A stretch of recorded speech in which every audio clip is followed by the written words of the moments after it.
Vatsim-panahy etny pasteur Ratovelo Roger. Ivavasika toko. Ry Andriamanitra rainay izay any an-danitra ao. Le rainay izay nanangana anay ho zanakandray tamin'ny alalan'i Jesosy Kristy Tompo.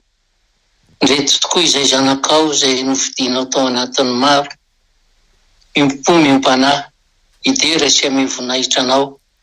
Ary isotranao no ny amin'ny fanekenao ny fahavelomana indray anio rehefa namakivaky any mialiny alina izay aliko ny fahafatesana. Nefa nanionao ny herinao ka nitoloranao maraina vaovao tao anatin'ny tanjaka, ao anatin'ny fahasalamana.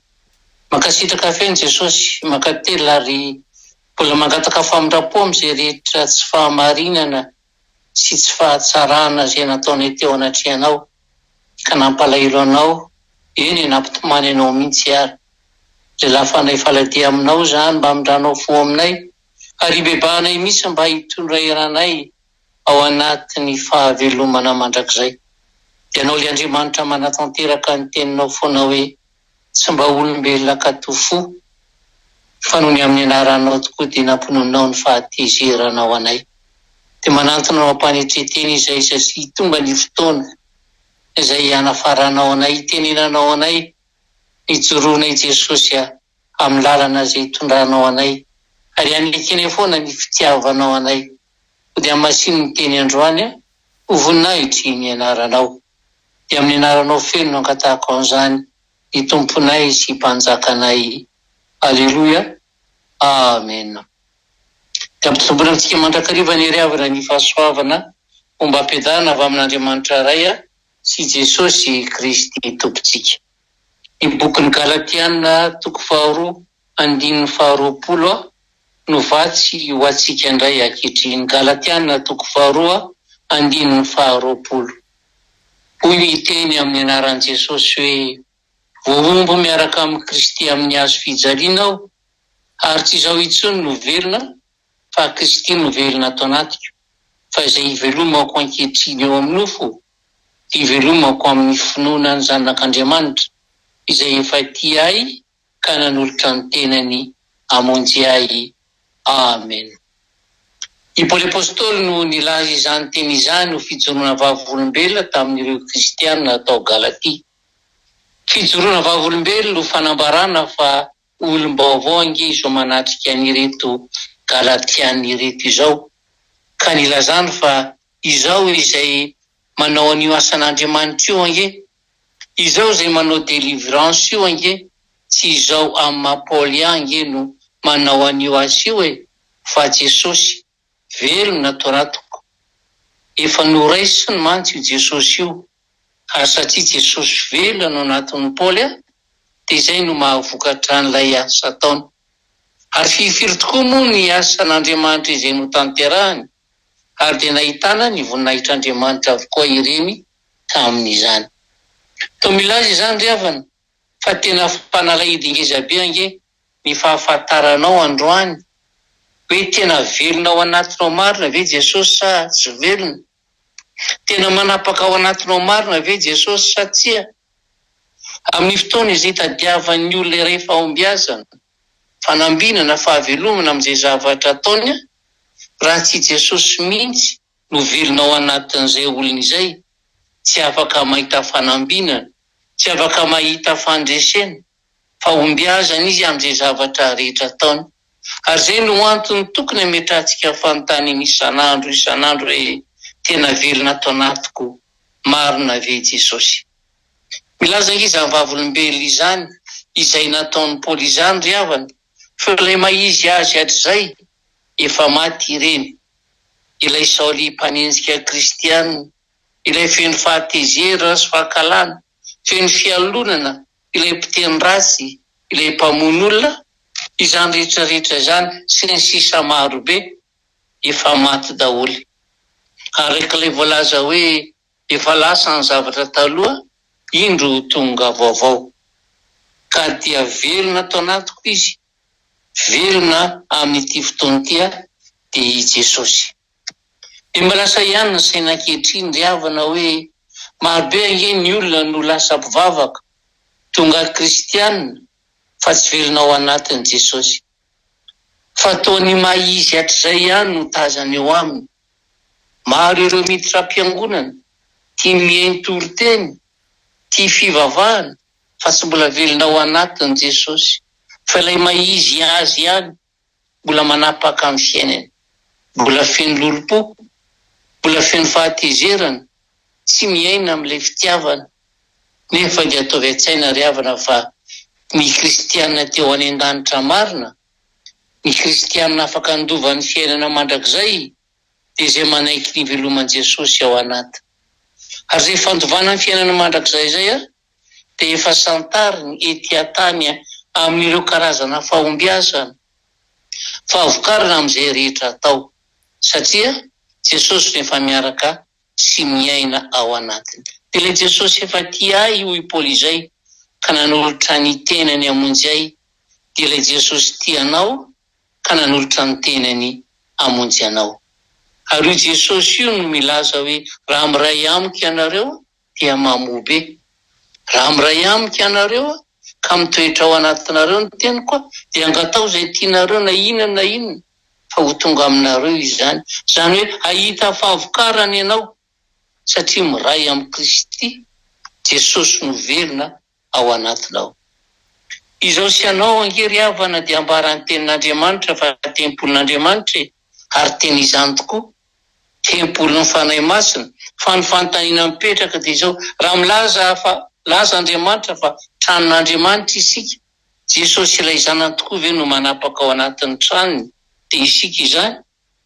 Ny zava-misy matsy nefa dia izao hoe ny ankamaroan'ny olona dia manaiky fa tempolin'Andriamanitra ny tenany, nefa Jesosy ilay zanak'Andriamanitra tsy avelany manjaka, tsy avela manapaka ao anatiny, ary dia lasa kristianina ataony devoly kilalao fotsiny. Lasa kristianina tsy atahorany devoly, nefa aoko ho fantatsika fa Jesosy irery ihany no atahorany devoly eto tany sy any an-tany. Ary izay ange no mahatonga an Jesosy ilaza hoe ianareo ange ho izy handroka demonia amin'ny anarako. Izany hoe raha tsy amin'ny anaran Jesosy velona nandroana ny devoly sy ny fanahy maloto, tsy misy devoly mivoaka izany ao.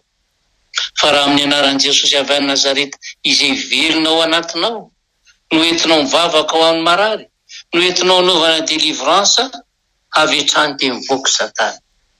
Ary izay no lazana amintsika fa tsy anaram-piangonana na izay titry iantsona antsika ao am-piangonana na amin'ny fikambanana no mahatonga ny devoly matahotra antsika, fa Jesosy velona ao anatinao ao.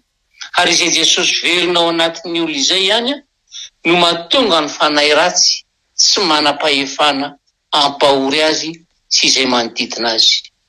Ry havana, mbola manan-kery ange izany asa fanatrehan'i Jesosy ao anatinao izany, mandraka ankehitriny.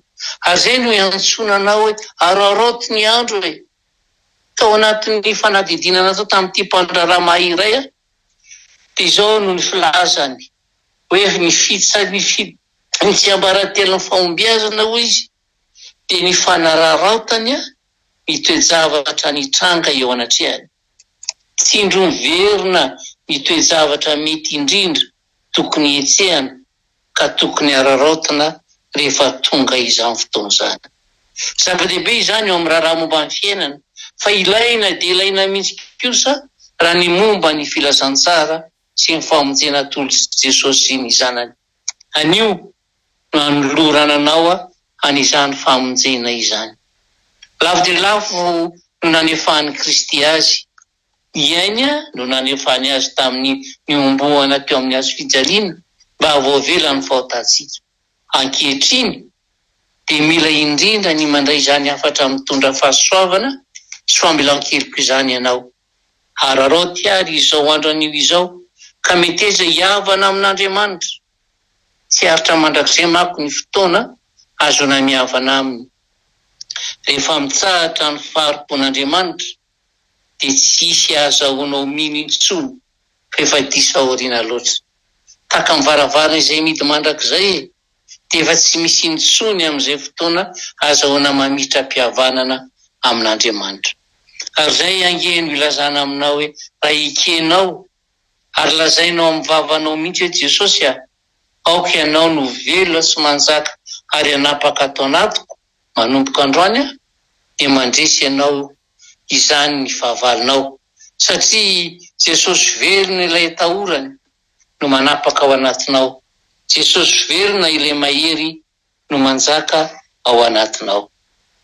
Maro no milaza ry havana fa tsara avokoa ny fivavahana rehetra ka izay rehetra tena manaraka azy amin'ny fony manontolo dia ho voavonjy.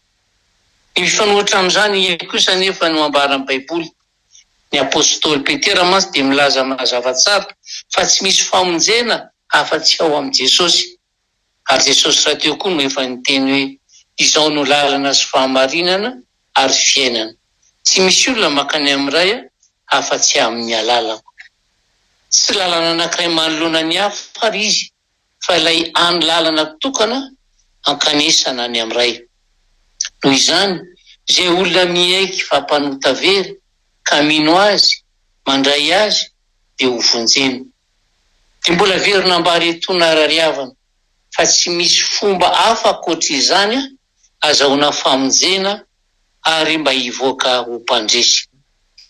Maro ny zavatra miova ao anatin'ny 2000 taona, saingy ny fahamarinana momba an'i Jesosy kosa dia tsy miova.